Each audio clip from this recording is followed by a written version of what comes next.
Hurmatli mijozlar, hurmatli prezidentimiz tomonidan 3 tajribasi asosida bank rahbarlari o'z mijozlari bilan uchrashib, ulardagi mavjud muammolarni hal qilish orqali yangi ish o'rinlari ochilishi, tadbirkorlik faoliyatini bank bilan bog'liq to'siqlar masalasini hal qilish topshirig'i bo'lib o'tdi. Shu munosabati bilan sizlar bilan uchrashib turibmiz hozir. Bugungi kunda fuqarolarni tadbirkorlikka yo'naltirish bo'yicha bankdagi kredit mahsulotlarini sizlarga tavsiya etaman. Avvalo bu Hochimardon stavkasi bilan bog'langan oilaviy tadbirkorlik dasturi doirasida bog'langan kredit. Bu Hochimardon stavkasi bilan bog'lanadi. Hochimardonchining limitidan kelib chiqib bog'lanadi bu kredit. Bu kreditni muddati 48 oygacha 6 oy imtiyozlari bilan, 1 yil imtiyozlari bilan bog'lanadi. 13%dan. Bu 13%dan bo'lgan sababi biz Qo'shchilik tumani og'ir tumanlar toifasiga kiramiz.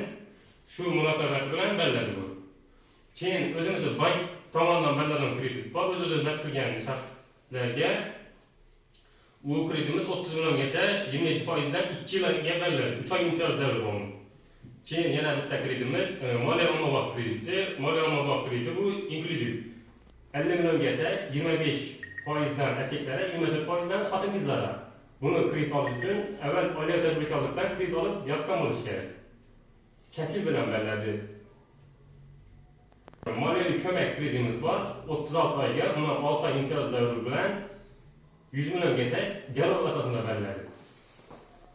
Bu kreditga oilaviy tadbirkorlik olmoqdan bo'lish shart emas. Keyin kichik biznesni uzluksiz qo'llab-quvvatlash krediti bor. 312 stavka qarori bilan 100 million so'mgacha garovsiz fond garovlikka bilan bog'lanadi. 100 million dollarga garov bilan bog'lanadi. 20%dan. Yo'q. Rahmat, deyapman.